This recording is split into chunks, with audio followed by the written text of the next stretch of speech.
Muy bien, entonces miren, chicos, chicas, vamos a tener hoy este tema, el primero de los temas de complementarios con el sacramento del bautismo, ¿sí? Vamos a tratar hoy, vamos a empezar por lo básico, que es comprender el proyecto de Dios sobre el hombre, o sea, cuál es el proyecto que Dios tiene con cada uno de nosotros y desde donde vamos a entender todo lo que es cada uno de los sacramentos, lo que vienen a obrar los sacramentos en nosotros, ¿sí? Y qué es lo que ustedes van a recibir, porque en el fondo el proyecto que Dios tiene sobre el hombre es nuestro ser cristianos, tiene que ver con nuestra identidad como cristianos, ¿sí? Entonces, vamos a adentrarnos allí partiendo desde esta cita bíblica de Génesis 1, 26 al 27, que dice, dijo Dios, hagamos al hombre a nuestra imagen y semejanza, que tenga autoridad sobre los peces del mar y sobre las aves del cielo, sobre los animales del campo, las fieras salvajes y los reptiles que se arrastran por el suelo. Y creó Dios al hombre a su imagen. A imagen de Dios lo creó, varón y mujer los creó. Partimos de aquí, o sea, partimos que la vida que tenemos cada uno de nosotros es un regalo maravilloso de Dios, ¿sí? O sea, nuestra vida viene como don precioso de Dios que Él, antes de toda la creación, o sea, aquí en estas mismas citas del Génesis ya está manifestándose lo que después a lo largo de los siglos Dios va a manifestar de sí mismo, que Dios es Padre, Hijo y Espíritu Santo, que es una de las cosas maravillosas de nuestra fe cristiana. Y por eso dice, hagamos, o sea, el Padre, Jesús y el Espíritu Santo, como quien dice en reunión, o sea, en familia, los tres, dicen, hagamos al hombre a nuestra imagen y semejanza. Aquí hay algo maravilloso, en primer lugar, de esto que estamos viendo hoy. O sea, Dios, en primer lugar, nos creó por amor. La iniciativa de la creación, ¿sí? La iniciativa de la creación la tiene Dios. Él, en un desborde, podríamos decir, de amor, quiso compartir la felicidad que él tiene en sí mismo con la creación y específicamente con el ser humano. O sea, nosotros somos criaturas nacidas, podríamos decir, del corazón mismo de Dios. Esa es nuestra visión. Esa es la visión cristiana sobre el hombre. ¿Sí? Él, o sea, Dios no es un Dios solitario, como quien dice, es que Dios estaba solo y por eso creó al hombre. No, Dios es comunidad, es Trinidad, es Padre, Hijo y Espíritu Santo. Entonces, Él no quería guardarse esa vida, esa felicidad, esa dicha para sí mismo y la quiere compartir con una criatura porque quiere hacerle partícipe de esa felicidad. ¿Para qué Dios nos dio la vida? ¿Para qué Dios dio la vida al hombre, al ser humano? Para hacernos partícipes de su vida bienaventurada, en expresión así más del catecismo. Es decir, quería compartir su alegría infinita con nosotros, que somos criaturas de su amor. Nos creó para ser felices. Recuerdan que uno de los temas que se ha dado no hace mucho ha sido eso, ¿sí? Uno de los primeros temas. Estamos llamados a la felicidad. Es la búsqueda que hay en nuestro corazón. ¿Por qué hay esa búsqueda en todo ser humano? Porque hemos sido creados para la felicidad. No hemos sido creados ni para el sinsentido, ni para el aburrimiento, ni para la tristeza, ni para el sufrimiento. O sea, Dios cuando creó al hombre no dijo, venga, ahí te tiro al mundo y haz con tu vida lo que puedas. No. Dios cuando creó al ser humano lo creó para ser feliz. Por eso todo ser humano busca, anhela siempre, constantemente esa felicidad, ¿sí? La busca constantemente. Entonces, aquí hay un horizonte, fíjense, un horizonte del proyecto de Dios con el hombre. Dios quiere que el hombre sea feliz, ¿sí? Entonces, mirando ese horizonte, Dios nos crea a su imagen y semejanza, ¿sí? Siguiendo esa cita de Génesis 1, a su imagen y semejanza. ¿Qué significa eso? Que nos da una dignidad superior y muy diferente del resto de la creación. Una cosa son las montañas, una cosa son los árboles, una cosa son los animales, pero muy distinto es el ser humano dentro de toda la creación. Tiene una dignidad superior, es la dignidad de persona.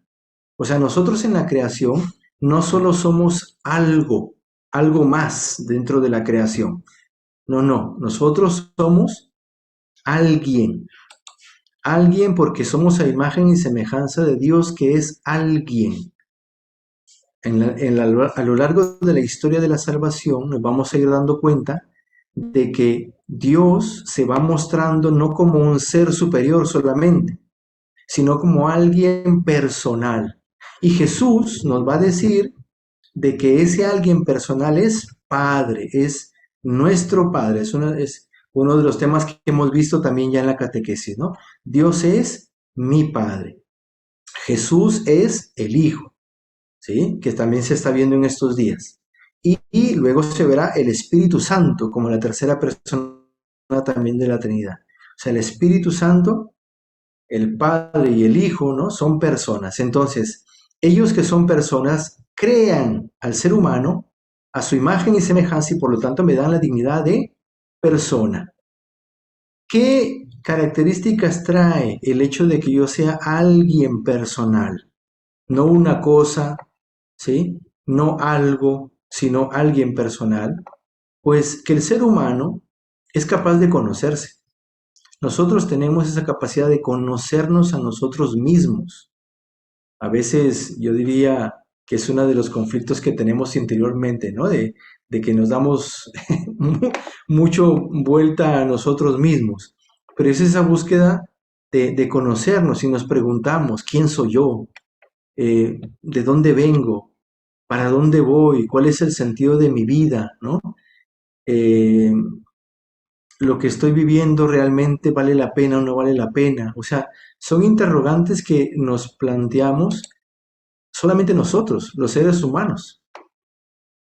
Yo creo que nadie ha visto por ahí un perrito o un gatito pensando, ¿cuál es el sentido de mi vida? Imagínense un perrito o un gatito pensando eso. Es que, es que no, o sea, esos planteamientos nos las hacemos nosotros, los seres humanos, ¿sí? Capaces de conocernos. También, por ser personas, tenemos capacidad para poseernos y para darnos libremente, porque aquí entra, ¿sí? La libertad. O sea, yo tengo la libertad, ¿sí? No solamente de conocerme, sino de ser capaz de darme, de ponerme al servicio de compartir, o sea, de dar algo de mí a los demás. Eh, el, los animales, por ejemplo, están, digamos, como condicionados simplemente por sus instintos. Y los instintos son los que muchas veces les llevan a los animales, ¿sí? En las cosas que van haciendo y en la orientación de su vida.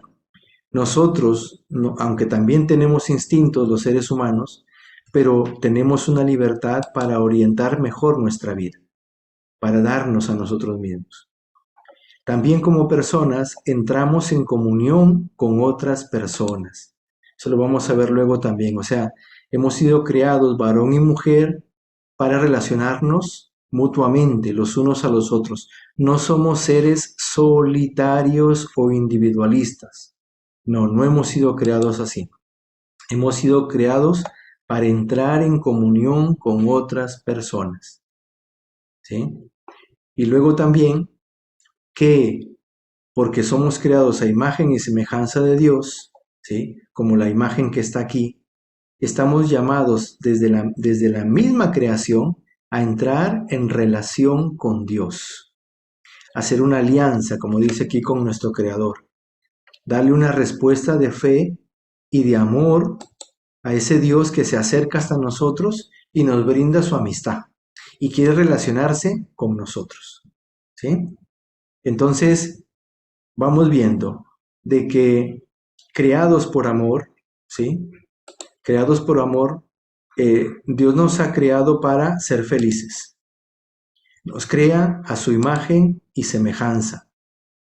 Y en ese crearnos a su imagen y semejanza, uno de los, digamos, como de los objetivos fundamentales de esa creación es que nos creó para vivir en amistad íntima con Dios.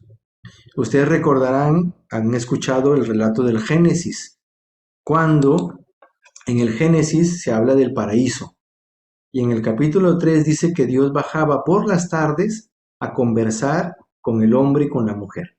Es una imagen muy bonita, o sea, la historia de esos primeros capítulos del Génesis o sea, lo hace gráfico el que Dios busca una relación de amistad, de cercanía con el hombre, que es lo que los animales digamos, no tienen con Dios, ¿no? Sino que nosotros, como precisamente porque somos imagen y semejanza de Dios, personas, ¿sí? Podemos entrar en una relación interpersonal con Dios. Esto es fundamental. Dice nuestra iglesia en este documento Gaudium et Spes, dice, la razón más alta de la dignidad humana consiste en la vocación del hombre a la comunión con Dios. El hombre es invitado al diálogo con Dios desde su nacimiento, pues no existe sino porque creado por Dios por amor, que es lo que estamos diciendo, es conservado siempre por amor, Dios nos sostiene la vida, y no vive plenamente según la verdad, sino reconoce libremente aquel amor y se entrega a su Creador. Esto es fundamental en nuestra fe cristiana. Mi dignidad como ser humano, ¿sí? Mi dignidad más alta es que estoy llamado, eso es lo que significa la vocación, estoy llamado a la comunión con Dios, como dice aquí, al diálogo con Dios desde nuestro nacimiento. O sea, Dios no quiere ser ese Dios que esté ahí arriba simplemente en el cielo. Ni siquiera que el ser humano llegue a pensar simplemente que existe un ser superior. Porque hay personas que, bueno, creen que existe Dios, pero se quedan ahí. Dios allá y yo acá, ¿sí? Pero es que Dios cuando nos creó con la ilusión de que entráramos en relación personal, que le conociéramos, que fuéramos amigos, que haya cercanía. Por eso fíjense, cuando ustedes dicen, es que yo quiero crecer en mi fe, conocer un poco más a Dios, quiero acercarme a Él, quiero fortalecer mi fe. Bueno, pues ese anhelo que hay en el corazón es la huella de que Dios nos ha creado para esa relación cercana, no para el distanciamiento con Dios. Por eso es que en nuestro interior, en nuestra conciencia, cuando sentimos que nos vamos alejando de Dios, hay algo dentro de nosotros que me dice eso. Mira que te estás alejando de Dios, mira que estás abandonando la oración, mira que hace tiempo, ¿no? Si es que ibas a misa, hace tiempo que no vas a misa, o a lo mejor, o a lo mejor esta misma llamada, fíjense chicos, chicas, esta invitación a recibir los sacramentos, ¿sí? Que ustedes no lo han podido recibir de pequeños, es en el fondo el grito de Dios en su propio corazón. Dios está gritando en su propio corazón que pueden acercarse a Él para estar cerca de Él, para ser amigos y amigas de Dios. Esto es fundamental. Para eso nos creó. Entonces, cuando nosotros vivimos esa amistad con Dios, como dice aquí este documento, ¿sí? Dice, si nosotros o sea, dice, no vivimos aquí al final. El hombre no vive plenamente según la verdad si no reconoce libremente el amor de Dios y se entrega a su Creador. Si no nos acercamos a Él. O sea, el hombre, el ser humano, no vive en plenitud si no vive con Dios.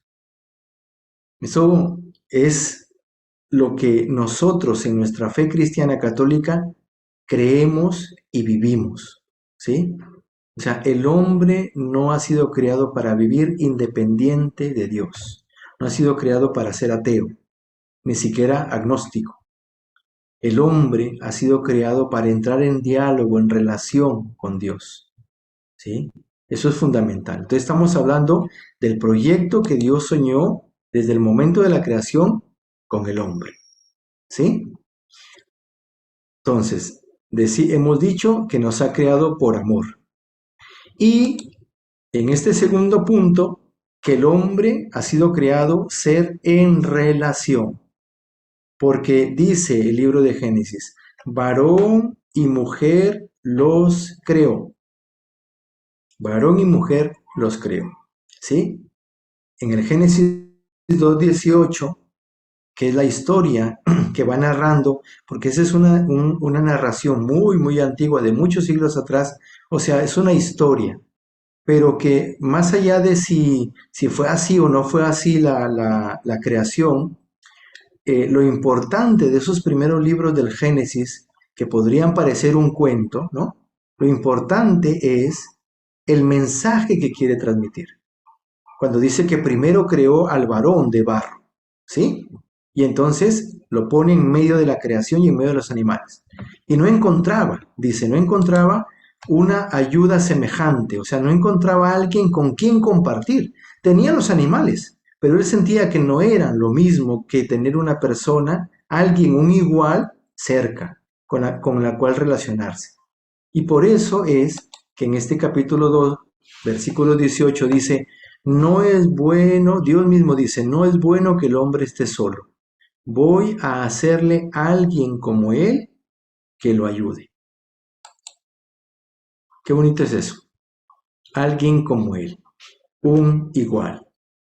Aquí está el fundamento de la dignidad tanto del varón como de la mujer. Iguales, creados los dos por amor, creados para relacionarse mutuamente, ¿sí? Para justamente llenar esa soledad, porque, o sea, Dios no nos ha creado para el individualismo y para la soledad, sino para la compañía, para la relación con el otro. Entonces, esto es fundamental. Los hombres y las mujeres tienen absolutamente la misma dignidad, pero, claro, somos diferentes, expresan en el desarrollo creativo de su ser, varón o mujer, diferentes aspectos de la perfección de Dios. Por ejemplo, Jesús nos dirá que Dios es Padre, pero cuando leemos en la Biblia, hay muchos pasajes bíblicos donde ese Dios que es Padre, ¿sí? Se manifiesta con rasgos maternos, ¿sí? Cuando yo les he dado el tema de el cual, o sea, nuestro origen, ¿no? El tema que yo les di en cada uno de los grupos, este, y luego la carta que les presenté de Dios Padre hecha desde la palabra de Dios, hay muchas citas bíblicas donde se expresa un cariño, una ternura materna de Dios. O sea, no, desde nuestra mirada y nuestra concepción humana, a veces un padre no es que tenga esos rasgos característicos. Por eso, en la Biblia, Jesús nos dice, Dios es Padre, pero tiene unos rasgos de un corazón materno, misericordioso, ¿sí? De ternura, de cariño hacia sus hijos. Entonces, fíjense, cuando dice Dios, hagamos al hombre nuestra imagen y semejanza, crea al varón y a la mujer, aspectos, ¿sí? Características que son también de Dios. La paternidad, la maternidad, la firmeza, la ternura, ¿sí? Entonces, tanto el varón como la mujer reflejan como dice aquí, diferentes aspectos de la perfección de Dios.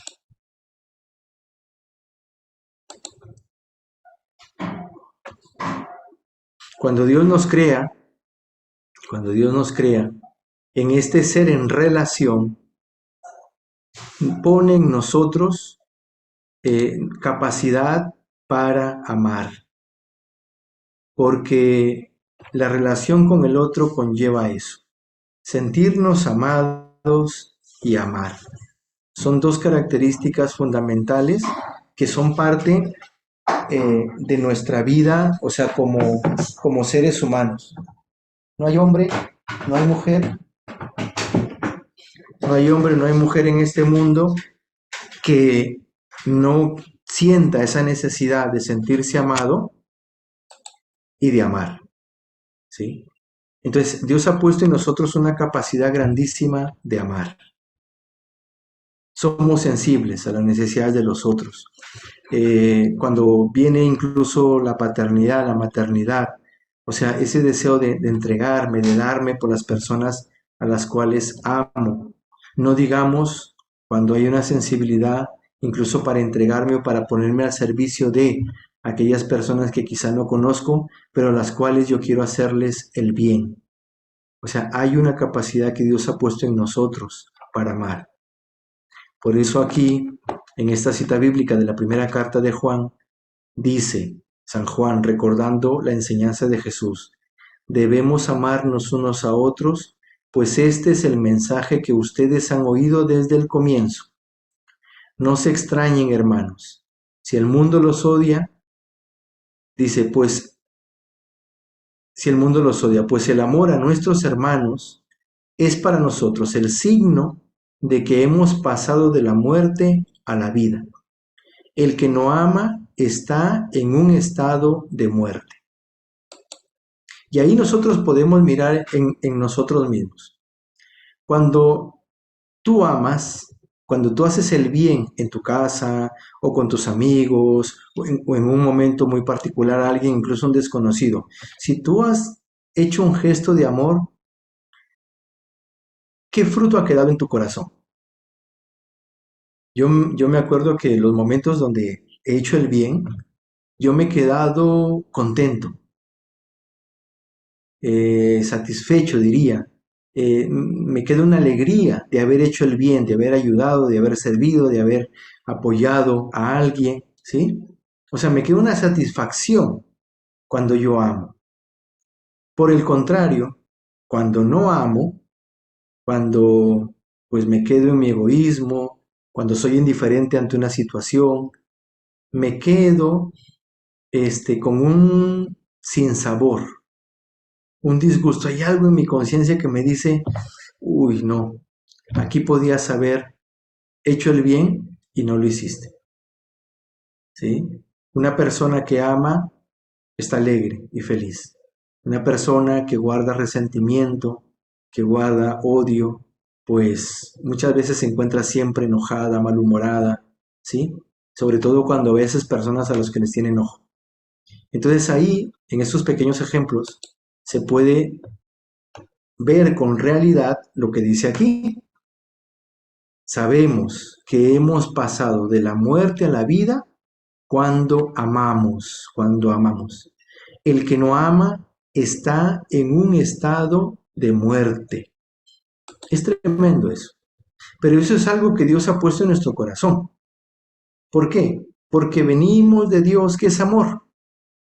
¿Sí? El tema de nuestro origen. ¿Cuál es mi origen? Mi origen es Dios. Es mi Padre. Y Él ha puesto en mi corazón capacidad para amar. Y cuando yo vivo amando, vivo. O sea, vivo, soy feliz. Lo del primer objetivo, ¿no? Me creó para ser feliz, pero yo soy feliz en la medida que amo. O sea, en la medida que yo desarrollo mi ser. Mi ser es amor. Cuando no amo, pues es cuando no soy feliz. No me estoy desarrollando a mí mismo. Qué importantísimo es esto. Fíjense, la ilusión de Dios es que la felicidad yo la vaya encontrando en el desarrollo del amor en mi vida. ¿Sí? El desarrollo del amor. de tal forma, ¿sí?, que esa relación que tenemos con los demás, ¿sí?, esa relación que sea el camino de mi desarrollo como persona humana, como hijo de Dios, podríamos decir también, ¿sí? Entonces, esta expresión de este autor dice, es un ser en relación, o sea, el hombre es un ser en relación, que no se puede conocer a sí mismo mirándose en el espejo, sino gracias al llamamiento que recibe de los otros. O sea, nos conocemos, nos ayudamos, nos crecemos como personas, no mirándonos a nosotros mismos, sino en relación siempre con los otros. El hombre en sí mismado, o sea, que no es otra cosa que el hombre egoísta, no es auténtico hombre, ¿sí? Que tiene que ver con la cita bíblica que decíamos anteriormente. O sea, he pasado de la muerte a la vida porque amo, y si no amo, estoy en un estado de muerte. O sea, con esto de los zombies de hoy en día, ¿no?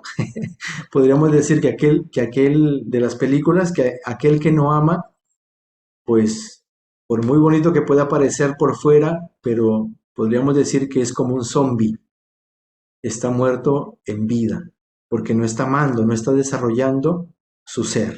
Y su ser es amor, su ser es hijo de Dios. Entonces hay una capacidad para desarrollar, ¿sí? En relación con los demás, en el amar a los demás. Pero también hay un punto fundamental. O sea, miren, cuando un papá, una mamá, ¿sí? Aquí hay ya mamá, algún papá. Cuando una mamá, un papá tiene a su niño en brazos, no sé si les ha pasado, muchas veces sueña con su hijo, esa mamá, ese papá, ¿no? ¿Cómo me gustaría que este hijo, esta hija mía, el día de mañana sea, ¿no? Llegue a ser, o sea, ya está pequeñito, quizá, está pequeñita, pero ya está pensando, ¿qué llegará a ser mi hijo? ¿Llegará a ser un gran profesional, un ingeniero? Quiero que sea doctor como yo, quiero que sea ingeniero, quiero que sea maestro, maestra como yo, o, o quiero ayudarle a que pueda encontrar su propio camino, pero que sea alguien grande en la vida, como me decía mi papá, ¿no? Yo quiero que ustedes, hijos, me decía una vez, sean alguien en la vida. Una expresión que puede parecer muy general, pero que para un padre dice mucho. Quiero que sean personas de bien, quiero que sean mejores que yo, ¿sí? Quiero que alcance sus éxitos. O sea, un padre siempre sueña con su hijo. Pues Dios, que es nuestro Padre, en ese proyecto que Él soñó con nosotros, soñó algo grande. O sea, porque nos hizo de su imagen y semejanza y con capacidad de amar, o sea, para desarrollarnos, para crecer. Pero ese desarrollo máximo está en que lleguemos a ser como Jesús. En Juan 19:5, Pilato dice, cuando está Jesús y lo presenta al pueblo, que ya se lo habían llevado a Pilato, Pilato lo presenta al pueblo diciendo, aquí está el hombre. Pilato en ese momento quizá no se dio cuenta de la expresión que estaba diciendo, pero estaba diciendo mucho, o mejor dicho, Dios a través de la boca de Pilato estaba presentando a Jesús como el auténtico hombre. Este autor cristiano que se llama Tertuliano, de los primeros cristianos, tiene esta expresión muy bonita. Él, hablando de la creación del hombre, dice, cuando Dios iba dando expresión al barro, o sea, cuando va creando al hombre del barro, pensaba en Cristo, el hombre futuro. ¿Sí? Pensaba en Cristo, el hombre futuro. Y la iglesia hoy dice lo siguiente en cuanto al proyecto de Dios sobre el hombre.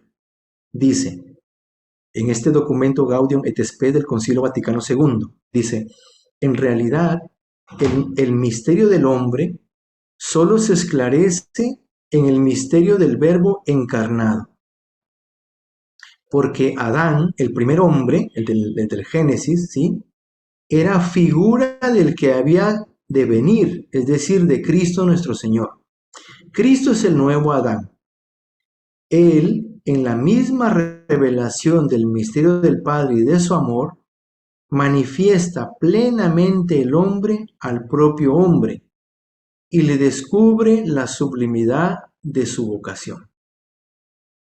O sea, ¿qué significa esto? Que el Hijo de Dios, cuando se hace hombre, ¿sí? Cuando se encarna, que es lo que celebramos en la Navidad, se hace hombre como nosotros, ¿sí? Es que viene a mostrarnos lo que es ser hombre, desde el plan de Dios. ¿Por qué? Porque Él nace sin pecado, como lo van viendo en las catequesis, ¿no? Él nace sin pecado, Él nace con todas las capacidades y la plenitud o sea, todas las capacidades del ser humano. Él es verdadero hombre, ¿sí? Y por lo tanto, Él nos va a mostrar lo que es ser hombre. Cuando hablo de hombre, no estoy hablando de varón, sino estoy hablando de ser humano, ¿ya? O sea, cuando digo hombre, porque a veces puede confundir, ¿no? O sea, cuando digo hombre es varón y mujer, o sea, el ser humano, ¿sí? Entonces, Cristo nos muestra lo que es ser un ser humano desde Dios. Por eso aquí en esta expresión dice, manifiesta plenamente el hombre al propio hombre, ¿sí? Y le muestra la sublimidad de su vocación. Por eso es que en esta cita de Juan 19, Juan 19:5, cuando Pilato dice, este es el hombre, es una expresión fundamental para nosotros los cristianos católicos porque ahí es donde Dios nos está diciendo, mira, ¿quieres conocerte a ti mismo, hombre? ¿Quieres conocer cuál es tu identidad? ¿Quieres conocer cuál es el sentido de tu vida? ¿Tú quieres conocer todas las capacidades que todavía están por desarrollar dentro de ti? ¿Tú quieres saber qué es lo que Dios soñó contigo? Contempla a Jesucristo. Conoce a Jesucristo. Eso es lo que nos está diciendo Dios cuando a través de Pilato nos presenta a Jesús. Aquí está el hombre. En latín es ecce homo. Hay algunas pinturas mostrando el rostro de Cristo y con ese título, ecce homo. Aquí está el hombre. Dios nos presenta a Jesús como la realización máxima del ser humano. Él nos muestra lo que significa ser verdaderamente hombre, verdaderamente persona humana, desde la mirada de Dios, que es lo que Dios soñó con nosotros. De tal forma, ¿sí? Que si nosotros nos vamos acercando a Jesús, nos daremos cuenta de eso. En Efesios 1:4 dice, Él, o sea, Dios, nos eligió en Cristo.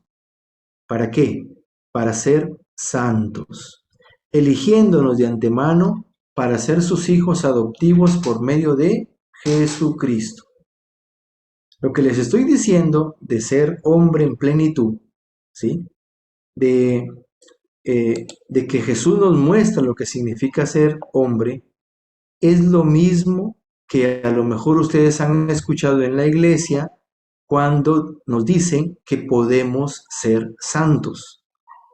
Ser santo, ¿no? Porque a veces uno dice, ser santo, no, es que yo no podré ser como San Francisco de Asís, ¿no? Como la Madre Teresa de Calcuta o quién sabe qué santo o santa, ¿no? Porque hay santitos que están ahí en la iglesia bien devotos, ¿no? Y uno dice, hombre, yo no soy tan devoto como esa santita que está por ahí, ¿no? Pero es que ser santo no es otra cosa sino vivir el proyecto de Dios de ser hombre a imagen y semejanza suya, de ser hijo, de ser hija de Dios. Eso es ser santo. Ser santo no son cosas complicadas. Aquí dice San Pablo en esta carta a los Efesios, nos eligió, nos dio la vida, nos llamó, toca la puerta de nuestro corazón para que seamos hombres y mujeres plenos. Y nos elige, dice, para ser hijos. Eso es lo que significa ser santos. Para ser hijos de Dios. Adoptivos porque es Cristo quien nos hace hijos con su muerte y su resurrección. ¿Sí? Entonces, el hombre, si quiere conocerse, necesita acercarse a Jesús con confianza y encontrar cómo Jesús nos dice y nos enseña lo que significa ser hijos e hijas de Dios como Él nos soñó. Entonces, Jesús mismo, como es consciente de que viene a mostrarnos lo que significa ser hombre, ¿sí? Nos manifiesta en su palabra, o sea, expresiones dichas por Jesús y luego expresiones que San Pablo, por ejemplo, nos ha dejado de lo que significa este ser santo o lo que significa llegar a ser hombre en plenitud como Jesús, ¿sí? Podemos encontrar en la Biblia, por ejemplo, aquí en Filipenses 2:5, que dice San Pablo, tengan, ¿no? Le dice a todos los cristianos, tengan entre ustedes los mismos sentimientos que Cristo. Es precioso eso. Tú, como cristiano, puedes tener el mismo sentir, o sea, puedes tener la misma capacidad de amar como Jesús, los mismos sentimientos, la misma compasión. ¿Han escuchado en los pasajes del Evangelio que a veces dicen de Jesús y sintió compasión? ¿Sí? En estos días era una cita bíblica. Sintió compasión porque los vio como ovejas que no tenían pastor. O sea, en el corazón del ser humano hay capacidad para tener compasión de las necesidades de los demás como lo tuvo Jesús. O esta otra cita de la Primera Corintios de San Pablo que dice, nosotros, miren, nos lo dicen nosotros los cristianos, nosotros tenemos la mente de Cristo. O sea, nosotros podemos tener los mismos pensamientos de Jesús, pensar como Jesús, soñar como Jesús, arriesgarnos a proyectar la vida como lo hizo Jesús. Yo puedo tener valores en mi vida, ¿sí? Que realmente construyan mi vida y no la destruyan. Y no solamente la mía, sino también a mi alrededor. Hoy en día, no sé si ustedes habrán escuchado, pero a veces los mayores dicen, ay, es que se han perdido tanto los valores, se necesita enseñar valores nuevamente en la escuela. Pues es que necesitamos eso. Necesitamos un cambio en nuestra mentalidad, en la forma de pensar, en tener valores que nos construyan como personas, que nos ayuden a construir nuestra sociedad, a mejorarla. Estamos cansados, ¿no? De tanta injusticia, de tanta corrupción, de tanta sinvergüencería, diría yo, ¿no? Que vemos alrededor. Pero pues es que eso supone este, una transformación, un cambio en la forma de pensar. Jesús vino a mostrarnos que el hombre puede vivir haciendo el bien, pero porque tiene en su cabeza, ¿no? Su cabeza y en su corazón, por supuesto. O sea, tiene esa capacidad para tener valores que construyan la vida. No solamente la suya, sino también la vida de los demás, de los que están alrededor. La cita de Juan 13:34, tan conocida por ustedes, que dice, como yo los he amado, así también ámense los unos a los otros, que tiene que ver con la capacidad de amar que les decía yo hace un momento.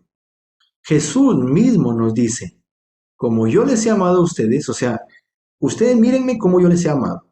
Me he puesto al servicio, he entregado mi vida por ustedes, lo he dado todo por ustedes, y dice, pues entonces, ustedes ámense de la misma manera. No sé qué pasará por su cabeza cuando ustedes escuchan eso, ¿no? Pero a veces me ha pasado a mí que al escuchar esta petición de Jesús de amar a los demás como Él, a veces yo digo, no, o sea, ¿yo cómo voy a ser capaz de amar como Jesús? No, eso, Jesús pudo amar porque era Jesús, yo soy yo. Sin embargo, Jesús aquí dice, no, pero es que la capacidad de amar que he puesto en tu interior es a la talla de mi mismo corazón. Esa es la propuesta de Jesús. Podemos amarnos como Jesús nos ha amado. Y esta última cita de la primera carta de San Juan, uno de los apóstoles de Jesús, que dice, quien dice que permanece en Él, o sea, en Cristo, quien dice que permanece en Cristo, debe vivir como vivió Él. Es una propuesta del apóstol Juan a los primeros cristianos, diciéndoles, tú conoces a Jesús, tú crees en Él, tú permaneces en Él porque, o sea, permaneces en su amistad, te acercas a Él, lo recibes, intentas vivir con Él. Bueno, pues como fruto de vivir con Él, es que tu vida, ¿sí?, ha de ser vivida como la vivió Jesús. O sea, que nuestra vida puede ser el reflejo de una calidad de vida como la de Jesús, de una calidad de amor como la de Jesús. Y ese es ser santo. Si nosotros vemos a los santos, ¿no?, que a veces nos parecen así tan grandes, lo único que ellos intentaron hacer fue imitar a Jesús. O sea, amar como Jesús lo haría, vivir como Jesús lo haría, hacer el bien como Jesús lo haría en su momento, en su tiempo, con las personas que tenía alrededor. Entonces, el proyecto que Dios tiene con el ser humano cuando lo creó es un proyecto grandísimo. O sea, nosotros estamos llamados a vivir con Dios, viviendo con Dios, desarrollar nuestra capacidad de amar que tenemos, ¿sí? Y así podemos no solamente hacer el bien a los que tenemos cerca, sino ser constructores de una sociedad mejor, ¿sí? Y entonces ir desarrollando esa capacidad que tenemos hasta la misma talla de Cristo. O sea, tengan, dice, entre ustedes los mismos sentimientos de Cristo, la misma mente de Cristo, ámense como con el mismo corazón de Cristo, vivan como Cristo. Ese es el sueño de Dios, ¿sí? O sea, Dios nos presenta esa talla, esa calidad de vida a cada uno de nosotros. Para eso el Señor nos dio la vida, ¿sí? Es el proyecto que Él tiene con nosotros. O sea, podríamos decir, como el sueño del paraíso, si nos ubicamos en la cita del Génesis. El Génesis es ese hombre en armonía consigo mismo, en armonía con la mujer, ¿sí? O sea, con los demás, se lleva bien con los demás, con la creación también, cuida de la creación, se sirve también de la creación, pero la cuida, ¿sí? Hay armonía, hay felicidad, o sea, hay paz, hay sosiego, hay tranquilidad, hay plenitud. Eso es el paraíso del Génesis, ¿sí? Pues eso, Dios, que lo que está manifestado en el Génesis, es lo que sueña para la humanidad, para todo ser humano. La cuestión es, que después veremos en el siguiente tema, que ese proyecto de Dios, pues lamentablemente, no se llega a vivir. Pero aquí lo fundamental es que tenemos que abrir la mente y el corazón a mirar, o sea, a mirar este proyecto que Dios tiene con nosotros, porque es a lo que debemos apuntar. ¿Qué sueñas tú con tu vida? ¿Qué quieres hacer de tu vida? ¿Hacia dónde la estás orientando? ¿Sí? Jesús en Juan 10:10, que tiene que ver con la canción que hemos escuchado al inicio, Jesús dice, yo he venido para que tú tengas vida y la tengas en plenitud. Esa es la cita de fondo en la canción que les puse al inicio, cuando dice, tienes una vida grande, ¿sí? O sea, tienes una vida por descubrir. Es ábrete al sueño y al proyecto que Dios tiene contigo. No puedes soñar menos con tu vida.